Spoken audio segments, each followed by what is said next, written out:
안녕하세요, 마당새입니다. 성경이 말하는 진짜 세상, 창세기 다음으로 많은 평면세상의 정보와 사물의 이치를 알려주는 성경이 바로 욥기입니다. 욥기에는 어떤 평평한 세상의 증거와 또 사물의 속성들이 들어있는지 지금 시작할 텐데요. 너무 많아서 최대한 빨리 넘어가도록 하겠습니다. 욥기 1장 7절, 주께서 사탄에게 이르시되 내가 어디에서 오느냐 하시니 이에 사탄이 주께 대답하여 이르되 땅에서 여기저기 다니고 또 그 안에서 위아래로 거닐다가 오나이다 하매, 하나님이 하나님의 아들들하고 모여서 이제 회의를 합니다. 그런데 그 자리에 사탄도 찾아왔고 사탄에게 너는 어디서 다녀왔느냐라고 질문을 하셨는데, 사탄이 이렇게 말을 했습니다.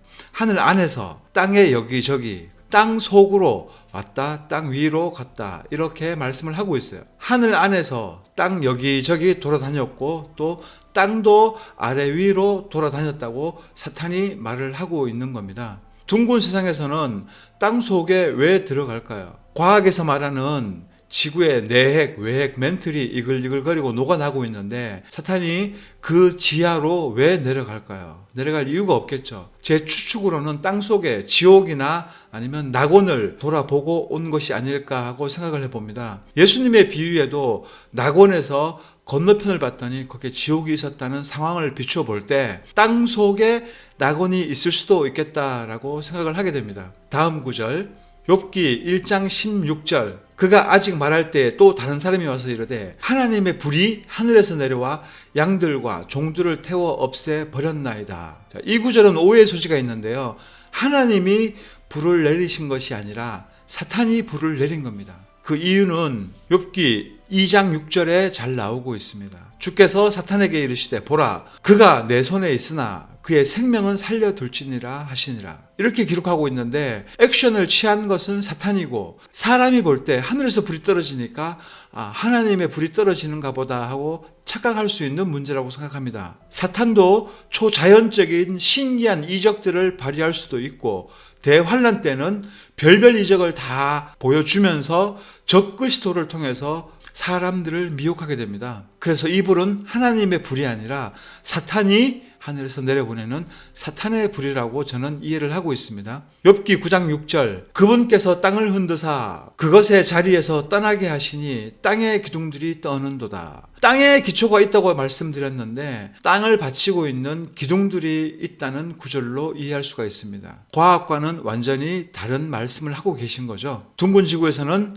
땅에 기초가 있을 수가 없습니다. 욥기 9장 7절, 그분께서 해에게 명령하사 뜨지 못하게 하시고 별들을 봉하시며, 이 말씀은 하나님이 분명히 해에게 명령을 하시는 겁니다. 너그러운 성도님들이 알아서 지구 자전이 멈추었다라고 하나님의 말씀을 거역하고 과학과 적당하게 융합해서, 무슨 융합 기술도 아니고 지구 자전이 멈추었다라고 거룩한 말씀을 과학에 끼워 맞추고 있는 죄를 회개하시기 바랍니다. 지구 자전이 멈춘 것이 아니고 움직이던 태양이 멈추는 겁니다. 욥기 9장 8절, 그분께서 홀로 하늘들을 펴시고 바다의 파도들을 밟으시며, 여기서도 나오죠. 하늘들. 그리고 그 하늘들은 하나님이 궁창처럼 펼치셨고 우리가 사는 하늘 위에 거대한 돔이 펼쳐져 있고 우리가 안전하게 거하면서 다양한 계절과 자연의 다양한 현상들을 만나볼 수가 있는 겁니다. 하늘은 뒷부분에 자세한 설명이 또 나옵니다. 욥기 9장 9절, 악투루스 별과 오리온 별자리와 플레이아데스 별무리와 남방의 방들을 만드시고, 여기서 플레이아데스 별무리라고 하셨는데 전 이것이 은하수라고 생각합니다. 하늘에 별들이 골고루 분포되어 있는데 은하수가 있는 하늘은 별들이 밀집을 해 있고 그 밀집해 있는 별들의 빛이 은하수처럼 보인다는 거죠. 우리가 은하수를 알듯이 고대 사람들도 은하수를 봤고 그 은하수를 플레이아데스 별물이라고 불렀다고 저는 생각을 하고 있습니다. 자, 9절 후반부에 보면 남쪽에 방들을 만드셨다. 참 이것이 중요한데요. 제가 시리즈 처음부터 자주 등장하는 번개의 창고, 비의 창고, 불의 창고, 바람의 창고, 우박, 바위 덩어리 등등 이런저런 것들이 들어있는 창고들이 돔 밖에 있다고 제가 말씀을 드렸는데요. 바로 이 구절 때문에 그런 겁니다. 요한계시록에 가보면 이 평평한 세상의 끝부분 사방향에 바람이 나오는 문들이 있다고 말씀을 하고 있습니다. 계시록의 그 말씀이 욥기 9장 9절 말씀과 연관된 말씀인데 남쪽 끝 돔 밖에 다양한 것들이 나오는 창고가 있다고 성경에서 말씀하고 있는 겁니다. 욥기 11장 8절 그것은 하늘만큼이나 높으니 내가 무엇을 하겠느냐, 또 지옥보다 깊으니 내가 무엇을 알겠느냐. 여기서도 지옥의 위치가 어디인지 정확하게 알 수가 있겠죠. 말씀 초반에 하늘만큼 높으니, 말씀 후반에 상대적인 말씀으로 땅을 말씀하고 있는 겁니다. 우리가 살고 있는 이 땅 속 깊숙한 곳에 지옥이 있다고 성경 말씀은 정확하게 기록을 하고 다른 차원은 없습니다. 용암은 그 지옥불에서 녹아내리는 흙들이 땅 위로 밀려 올라오는 것이고, 용암은 우리에게 보여주시는 지옥에 대한 하나님의 경고입니다. 욥기 11장 9절 그것의 한계가 땅보다 길고 바다보다 넓으니라. 땅보다 길고 바다보다 넓다. 평평하다는 말씀이죠. 둥근 구슬 같은 지구라면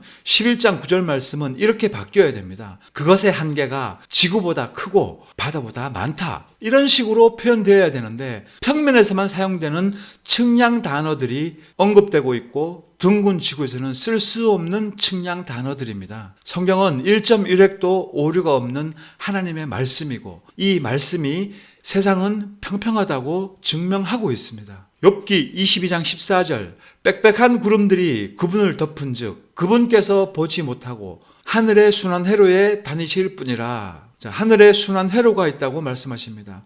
이 순한 회로는 해와 달과 별들이 각자 자기들만의 순한 회로를 가지고 있어서 그 회로로 순환을 하고 있고 하나님이 그 위로 운행하신다라고 이해되는 구절이고요. 조금 더 깊게 생각해 보면 해와 달과 별들이 각자 땅 위 하늘에서 북극점을 중심으로 회전하고 있다는 말씀이고 하늘이 돌고 있다는 결론적인 말씀이 됩니다. 욥기 25장 5절 심지어 달을 바라보아도 그것이 빛을 내지 아니하며 참으로 별들도 그분의 눈앞에서는 순수하지 아니하거늘. 자, 여기에 심지어 달이 빛을 내지 아니할 것이다 라고 말을 합니다. 자, 이게 또 과학과 상충되는 말씀인데요. 이 말씀은 분명히 달이 스스로 빛을 내고 있었다라고 해석이 되는 겁니다. 그런데 스스로 빛을 내는 달조차도 하나님 앞에서는 그 빛을 잃어버린다는 말씀으로 해석이 되는 겁니다. 과학은 또 딴소리를 하고 있습니다. 태양의 빛 반사로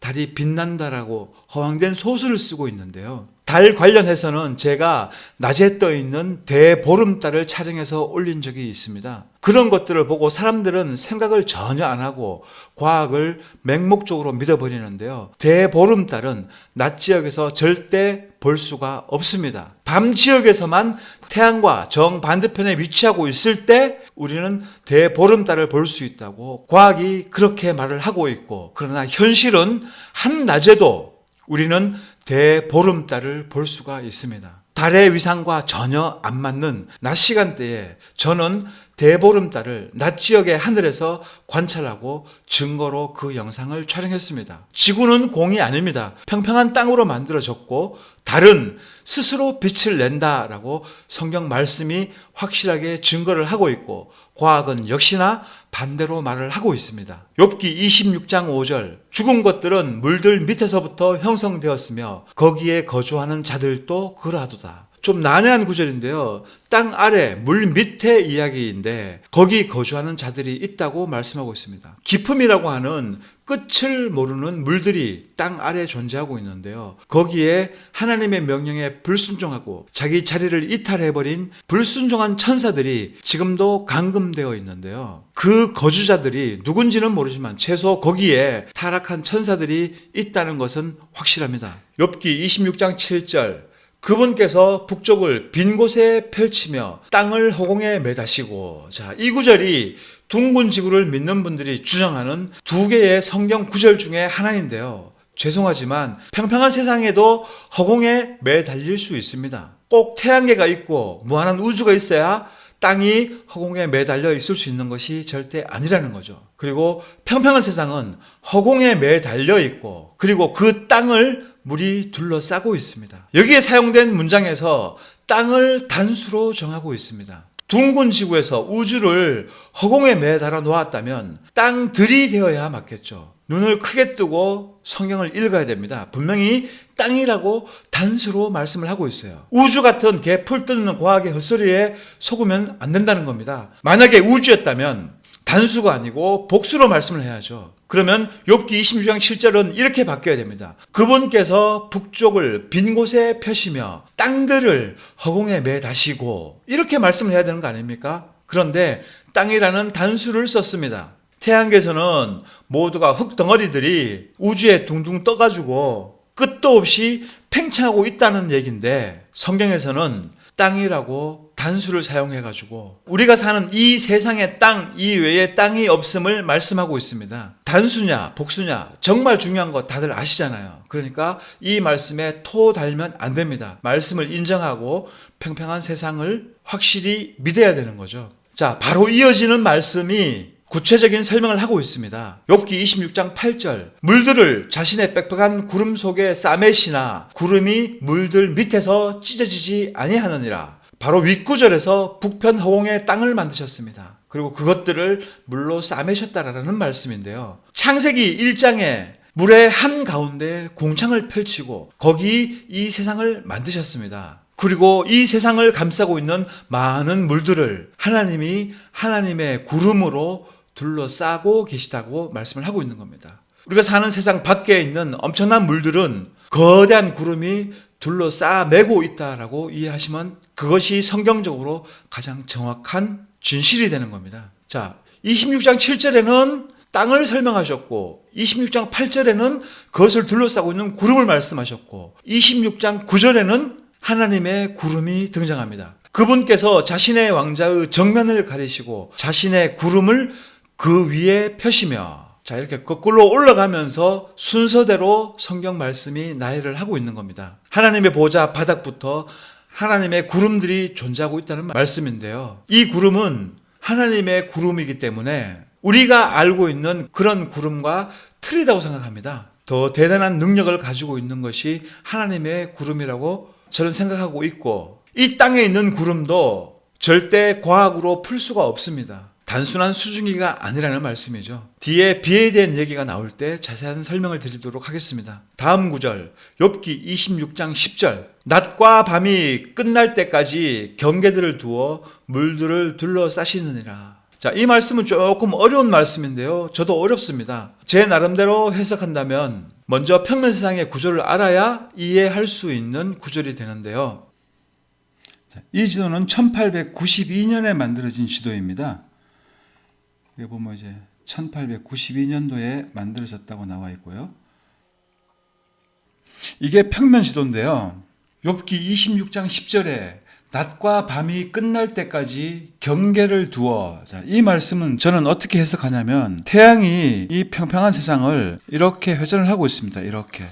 하루에 한 바퀴를 회전을 하고 있는데요. 우리나라가 겨울일 때 태양은 이렇게 바깥으로 돕니다. 이렇게 크게 원을 그리면서. 그리고 반대로 우리나라가 여름일 때는 우리나라가 여기에 있는데요. 우리나라에서 가깝게 이렇게 회전을 하게 되어 있습니다. 그래서 이것이 북해 기선 그리고 이 바깥에가 남해 기선이 됩니다. 이 상태에서 우리가 여름 때에 우리나라가 여기 있으니까 태양은 이렇게 남해 기선을 돌게 되어 있어요. 그러면은 이 태양의 가시 범위 때문에 이 북극 지역은 백야 현상이 발생하게 됩니다. 그래서 이 전체가 낮이 되고 태양이 여기를 돌고 있다고 하면은 반대로 이 태양부터 먼 이 외곽 지역, 자, 이만큼은 낮 지역이 되는데 이 바깥 지역은 남극 포함해가지고 인근 지역들은 전부 다 밤이 되는 겁니다. 그것이 낮과 밤의 경계라고 저는 생각을 하고 있습니다. 우리나라 여름 때는 이쪽과 이쪽이 이 남의 기선을 놓고 경계선이 되어지고요. 반대로 우리나라 겨울 때에는 태양은 남의 기선을 이렇게 크게 회전을 합니다. 그래서 빛의 범위가 이 북극 인근 지역까지 도달하지가 않아요. 그래서 나머지는 낮 지역이 되고 그리고 여기는 밤 지역이 계속 지속되는 거죠. 극야 현상이 나타나게 되는데요. 그래서 태양이 남해 기선에서 북해 기선으로 들어왔다가 다시 나갔다가 이걸 반복을 하고 있는데 원을 이렇게 그리는 거죠. 점점 키우면서 밖으로 빠졌다가 12월 21일이 되면 태양은 가장 바깥선을 이렇게 한 바퀴를 돈 다음에 그 다음부터는 다시 안으로 점점점 이렇게 딸려 들어오게 되어 있는 거죠. 그래서 낮과 밤의 경계는 태양이 여기에 있느냐 아니면은 바깥에 빠져서 회전을 하느냐 안쪽으로 회전을 하느냐에 따라 가지고 이 바깥 지역과 안 지역이 낮과 밤의 경계가 된다고 저는 이해를 하고 있습니다. 그리고 그 뒷구절에 바로 이어서 나오는 물들을 둘러싸시니라 라는 구절이 있는데요. 대륙들이 있고 이렇게 여기가 전부 다 남극 땅끝 지역이 되는 겁니다. 그러면 이게 다 바다겠죠. 이렇게 대륙을 물이 이렇게 대륙을 둘러싸고 있기 때문에 이 욥기 26장 10절에 물들을 둘러쌌다라는 것은 이렇게 둘러쌌다라는 것을 저는 이제 이렇게 이해를 하고 있습니다. 물론 뭐 이것이 아닐 수도 있지만 저는 이것이 맞지 않나라고 생각을 하고 있고요. 또 다르게 해석할 수 있는데요. 자, 태양이 여기 있으면은 이 절반은 낮 지역이 됩니다. 그리고 나머지 이 절반은 밤 지역이 돼요. 밤. 자, 이렇게 낮과 밤의 경계를 이렇게 정해놓고 그 다음에 바다에 삥 둘러있는 이 많은 물들로 경계를 삼으셨다. 또 이렇게 이해할 수도 있습니다. 1번이 맞는지 2번이 맞는지는 잘 모르겠지만 아무튼 둘 중에 하나라고 저는 생각을 하고 있어요. 욥기 26장 11절 그분께서 꾸짖으심에 하늘의 기둥들이 떨며 놀라느니라. 땅에 기초가 있듯이 하늘도 기초가 있고 그 기초는 남극 끝 땅 끝을 말하고 있는 거죠. 거기에 땅의 끝과 하늘의 끝이 서로 맞닿는 부분을 연결하는 기둥이라고 말씀하고 있는 겁니다. 둥근 지구에서는 하늘의 기둥이 있을 수가 없어요. 그리고 욥기 26장 11절을 믿는다면 과학은 거짓말장이다 라고 외쳐야 되고 과학을 믿는다면 성경은 소설이다 라고 말씀하셔야 되는 겁니다. 욥기 28장 4절 큰 물이 그 거주자로부터 터져 나오나니 곧 사람의 발이 잊어버린 물들이라. 그 물들이 말라서 사람들로부터 떠나갔느니라. 자, 이건 26장 5절 말씀과 연결되는 말씀인데요. 큰 물들이 그 거주자로부터 터져 나오나니 자, 이건 땅 아래 깊음의 샘이 있고 그 샘의 입구는 얼어 있는데 거기서 터져나오는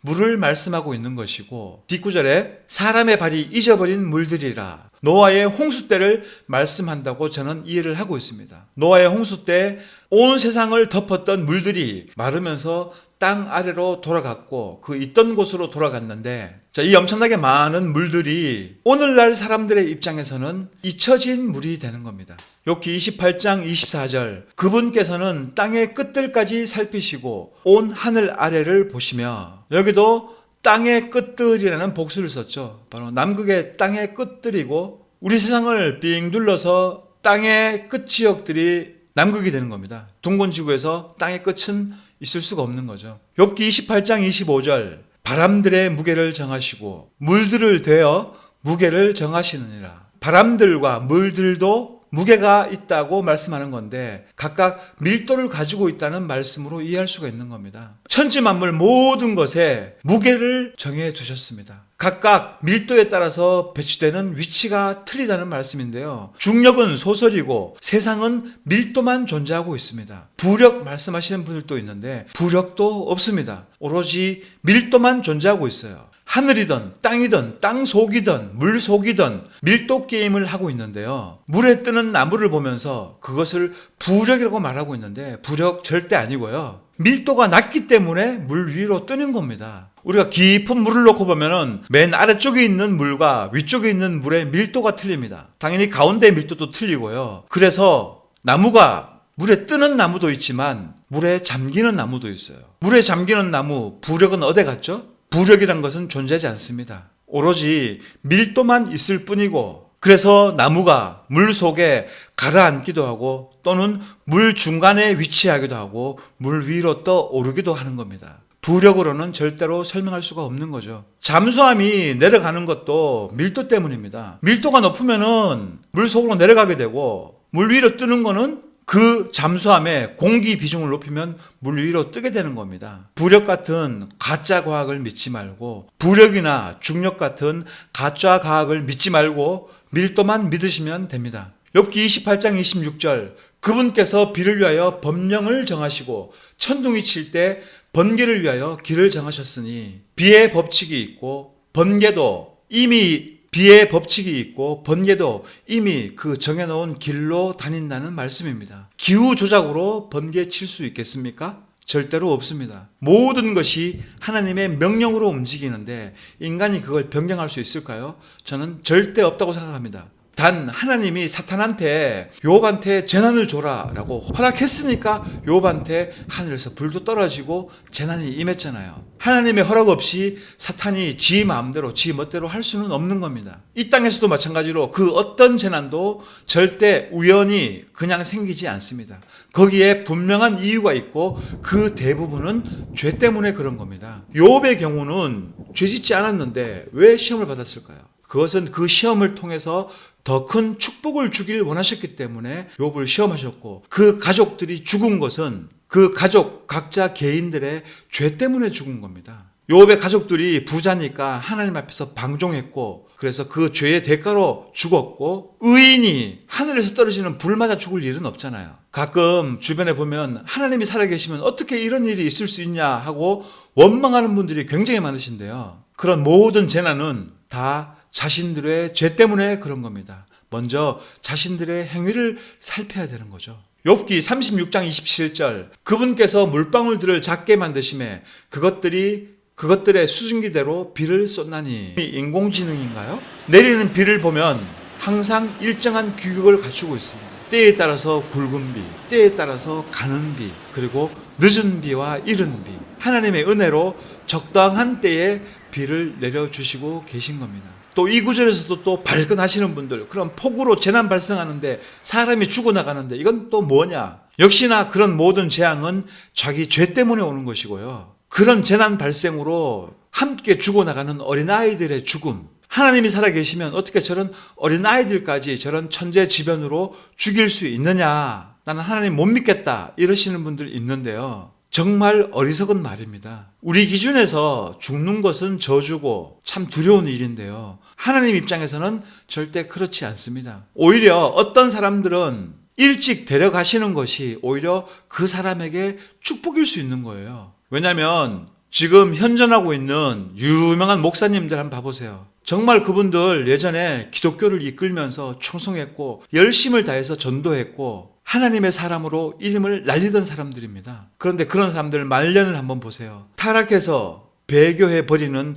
못된 짓을 저지르고 대한민국을 통째로 타락시켜버렸습니다. 이런 사람들 차라리 배교하기 전에 하나님한테 열심히 충성하고 헌신하고 있을 때 교통사고가 나가지고 죽어버리면 오히려 그게 그 사람한테 축복이었을 거예요. 그런데 오래 삶으로 말미암아서 별별 짓을 다 하고 결국은 하나님을 배신하고 다른 종교와 연합해버린 유명한 목사들이 한둘이 아닙니다. 우리 기준에서나 무병장수가 축복이지 영원한 삶을 놓고 본다면 절대로 이 땅에서의 장수가 축복만은 아니라는 겁니다. 그 기준이 달라진다는 말이 되는 거예요. 그래서 어린아이일 때 데려가는 것이 오히려 그 아이 인생에서 어쩌면 축복일 수 있다고 저는 생각을 하고 있습니다. 대한민국은 정강훈 목사 중심으로 돌아가게 돼 있다니까. 나 하나님 보좌를 딱 잡고 살아요. 딱 잡고.